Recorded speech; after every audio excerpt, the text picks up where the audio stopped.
তিন মহাশক্তিধর দেশের রাষ্ট্রপ্রধান একই ফ্রেমে।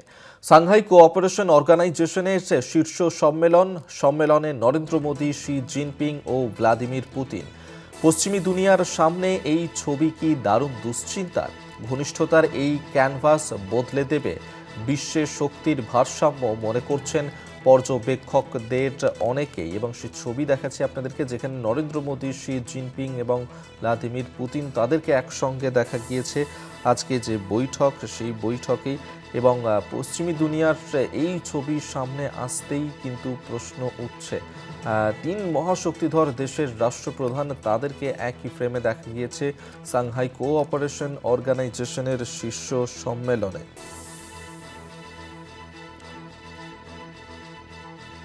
নরেন্দ্র মোদী, শি জিনপিং এবং ভ্লাদিমির পুতিন তাদেরকে একসঙ্গে দেখা গিয়েছে। এবং যে বৈঠক সাংহাই কোঅপারেশন অর্গানাইজেশনের শীর্ষ সম্মেলনে দেখা গিয়েছে তিন মহাশক্তিধর দেশের রাষ্ট্রপ্রধানকে একই ফ্রেমে দেখতে পাওয়া গিয়েছে। এবং পশ্চিমী দুনিয়ার এই ছবির সামনে আসতেই যে প্রশ্ন উঠছে যে এই ছবি কি সত্যি দুশ্চিন্তার কারণ হতে পারে?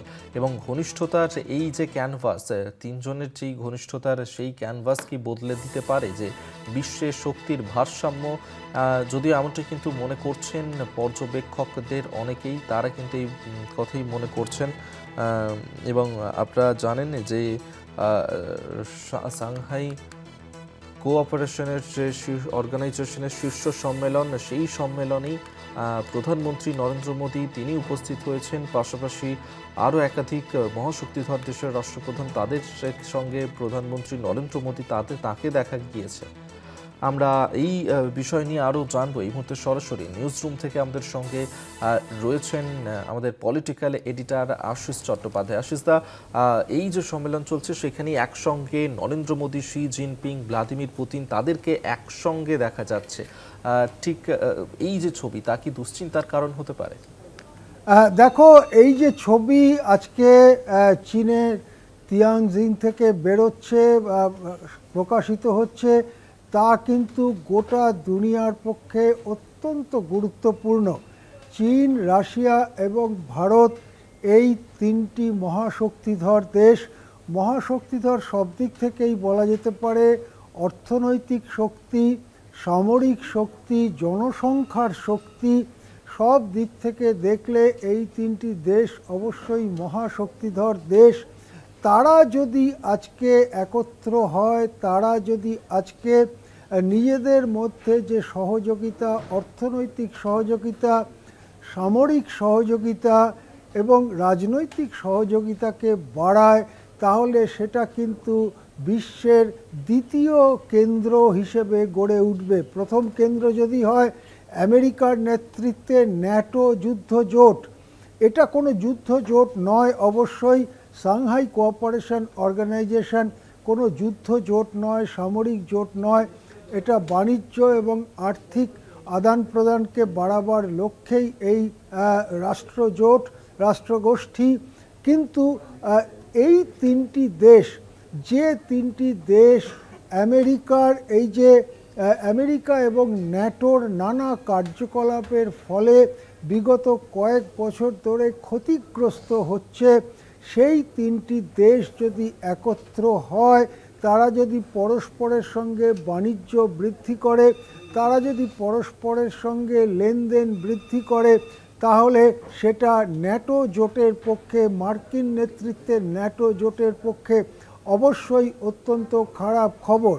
আরও একটি বিষয় ক্রমেই স্পষ্ট হয়ে উঠছে যে রাশিয়া যে বারবার বলেছে যে ইউক্রেন যুদ্ধ তাদের ওপরে চাপিয়ে দেওয়া হয়েছে, ইউক্রেনকে যদি ন্যাটোয় নেওয়ার উদ্যোগ না নেওয়া হতো, ইউক্রেনকে যদি রাশিয়ার বিরুদ্ধে উস্কে দিয়ে বিপুল পরিমাণে অস্ত্র শস্ত্র, টাকা পয়সা না দেওয়া হতো, তাহলে এই যুদ্ধটাই হতো না। এবং এখন 3.5 বছর যুদ্ধ চলবার পরে রাশিয়া কতগুলো শর্ত দিচ্ছে যুদ্ধ বন্ধের ব্যাপারে, যে শর্তগুলো ট্রাম্পকেও জানিয়ে এসেছিলেন পুতিন। এখন যেটা জানা যাচ্ছে যে সেই শর্তগুলোর ব্যাপারে মোটের ওপরে চীন এবং ভারত সহমত।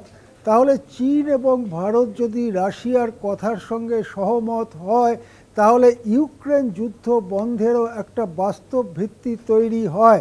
সেই দিক থেকেও আন্তর্জাতিক পরিস্থিতিতে রাশিয়া, চীন, ভারতের যে ওজন, সেই ওজনটা এতই বেশি যে তার কাছে সবাইকেই তিনবার ভাবতে হবে সেই শক্তির সঙ্গে কোনো রকম অন্য ধরনের ব্যবহার করবার জন্য করা যায় কি যায় না। বিশেষ করে যখন ট্রাম্প একটার পর একটা শুল্ক চাপাচ্ছে ভারতের ওপরে, ব্রাজিলের মতো দেশের ওপরে। কারণ হচ্ছে যে ভারত কেন রাশিয়ার থেকে ক্রুড পেট্রোলিয়াম কিনছে, ব্রাজিল কেন রাশিয়ার থেকে ক্রুড পেট্রোলিয়াম কিনছে, এই কারণে শাস্তি শুল্ক চাপানো হচ্ছে ট্রাম্পের দেশ থেকে, এবং তার ফলে সাময়িক হলেও একটা ঝটকা ভারতের অর্থনীতিতে লাগছে। সেই পরিস্থিতিতে যদি চীন, রাশিয়া, ভারত তাদের কোঅপারেশন, সহযোগিতা বাড়ে, ভারতের যে পণ্য মার্কিন দেশে যেতে পারলো না, সেই পণ্যের একটা অংশ যদি চীন, রাশিয়ায় রপ্তানি করা যায়, তাহলে ভারতের অর্থনীতির ক্ষেত্রে যে সাময়িক ঝটকা, সেটা আরও তাড়াতাড়ি কাটিয়ে ওঠা যাবে। সব দিক থেকে বলা যেতে পারে বিশ্ব শক্তি সমূহের যে ভারসাম্য, সেই ভারসাম্য বদলে যেতে পারে। তার এই ছবি, এই ফ্রেমে, যে একটি ফ্রেমে ধরা পড়লেন Narendra Modi, Vladimir Putin, Xi Jinping, সেই ছবিটা বিশ্ব শক্তিসমূহের ভারসাম্য পরিবর্তন ঘটিয়ে দিতে পারে।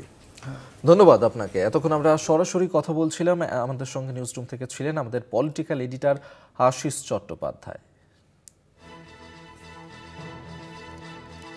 আপনাদেরকে জানিয়ে রাখবো যে আপনারা জানেন যে চীনের তিয়ানজিন শহরে সেখানেই শুরু হয়েছে সাংহাই কোঅপারেশন অর্গানাইজেশনের সামিট, এবং এই সম্মেলনেই অংশ নিতে চীন সফরে গিয়েছেন প্রধানমন্ত্রী নরেন্দ্র মোদী, এবং সেখানে গিয়ে গতকাল অর্থাৎ রবিবার চীনের প্রেসিডেন্ট শি জিনপিংয়ের সঙ্গে দ্বিপাক্ষিক বৈঠক করেছেন তিনি, এবং আজকেও সেখানে একসঙ্গে দেখা গিয়েছে প্রধানমন্ত্রী নরেন্দ্র মোদী, শি জিনপিং এবং ভ্লাদিমির পুতিনকে। পশ্চিমী দুনিয়ার সামনে এই ছবি কি দারুণ দুশ্চিন্তার, ঘনিষ্ঠতার এই ক্যানভাস বদলে দেবে বিশ্বের শক্তির ভারসাম্য, এমনটাই কিন্তু পর্যবেক্ষকরা মনে করছেন।